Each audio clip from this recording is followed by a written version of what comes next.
C'est en vue de prendre des mesures efficientes sur l'évolution de la crise sanitaire en République démocratique du Congo que le Premier ministre Jean-Michel Sama Lukonde a présidé cette réunion du comité multisectoriel de riposte contre la pandémie de Covid-19. En prit part à cette réunion le ministre d'État du Budget Aimé Boji, les ministres de l'ESU, Moindo Nzangi, de la Santé, Hygiène et Prévention, Jean-Jacques Mbunga Nimbanda, et les membres du comité de riposte conduit par le professeur Jean-Jacques Mouyembe, l'administrateur général de l'Agence nationale de renseignement, le gouverneur de la ville-province de Kinshasa, ainsi que d'autres experts concernés. Faisant le compte-rendu de cette réunion, le ministre de la Santé, Hygiène et Prévention a noté une baisse sensible des cas de Covid-19, notamment à Kinshasa. Il était important de revoir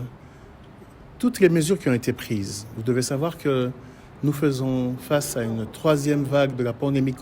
Covid-19 depuis le 13 mai de cette année. Le nombre des cas avait fortement augmenté et raison pour laquelle le gouvernement de la République avait pris des mesures pour diminuer la circulation des personnes afin de diminuer la circulation de ce virus. Dès lors que nous avons constaté qu'il y a une baisse sensible des cas Covid sur l'étendue du territoire, surtout dans la ville-province de Kinshasa, avec quelques hausses en province, au Katanga, au Nord Kivu, au Sud Kivu et au Galaba, il était important de voir qu'est-ce qu'il faut faire dans les jours à venir.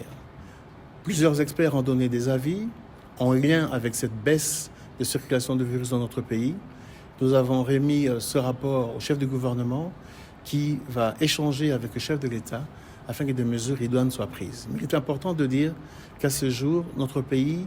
évolue dans le sens de la surveillance de la pandémie Covid-19 et cela se fait efficacement. Cette réunion importante susceptible de pousser le gouvernement à prendre d'autres mesures conséquentes s'inscrit dans le cadre de l'état de lieu de la crise